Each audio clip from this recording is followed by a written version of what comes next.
അമ്മ എനിക്ക് ഒരു പുതിയ ബൈക്ക് മേടിക്കാനായിട്ട് ഒരു 10,000 രൂപ തന്നെ. ബാക്കി ഞാൻ ഒപ്പിച്ചിട്ടുണ്ട്. 10,000 രൂപയെ എൻ്റെ 10 പൈസ പോലുമില്ല. ഒണ്ടേലും ഞാൻ 1 രൂപ പോലും തരികയില്ല. അല്ലെങ്കിൽ നിങ്ങൾ എനിക്ക് എന്താ തന്നിട്ടുള്ളത്? ചെറുപ്പത്തിൽ ഒരു സൈക്കിൾ വേണമെന്ന് പറഞ്ഞ കാരണം എനിക്ക് 2 വെള്ളക്ക ഊത്തി വണ്ടി ഉണ്ടാക്കി തന്ന തള്ളയല്ലേ തള്ള നിങ്ങൾ. 5ാം ക്ലാസ്സിൽ പഠിക്കുമ്പോൾ 5 രൂപയുടെ ബലൂണിന് വേണ്ടി കരഞ്ഞ എനിക്ക് 5 പിച്ച് തന്നിട്ട് ഇനി മേലാ കരഞ്ഞു പോകരുത് എന്ന് പറഞ്ഞ തള്ളയല്ലേ തള്ള നിങ്ങൾ. അന്ന് തന്ന പിച്ച് ഞാൻ ഒന്നുകൂടി തരും. എനിക്കിവിടെ വേറെ പണിയുണ്ട്, നീ പോകാൻ നോക്ക്.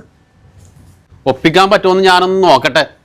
എടാ മോനെ, വരുമ്പോഴേ അമ്മക്കൊരു കുഴമ്പ് മേടിച്ചോണ്ട് പോരും. കൈ ഭയങ്കര വേദന. പിന്നെ കുഴമ്പ് വേണേ പോയി മേടിക്ക്. 10,000 രൂപ തരാത്ത തള്ളേ. ഇതൊരു കൈവേദന. അവനോട് പൈസ തരൂലെന്ന് അത്രയും കടുപ്പത്തിൽ പറയണ്ടായിരുന്നു. ഇച്ചിരി മയത്തിൽ പറഞ്ഞാൽ മതിയായിരുന്നു. അമ്മയ്ക്ക് ഞാൻ കുഴമ്പ് മേടിച്ചു കൊണ്ടുവന്നിട്ടുണ്ട്. ഞാൻ പുരട്ടി തരട്ടെ? മോന് ഭയങ്കര കൈവേദന. അപ്പൊ കുഴമ്പൊക്കെ പുരട്ടി നല്ല കുട്ടപ്പനാക്കിയിട്ടുണ്ട്. എന്നാ ഞാൻ പോട്ടെ. 10,000 രൂപ കിട്ടാനുള്ള ഒരു മാർഗം കിട്ടിയിട്ടുണ്ട്. എന്തൊരു ആശ്വാസം. എന്റെ വള കണ്ടില്ലല്ലോ.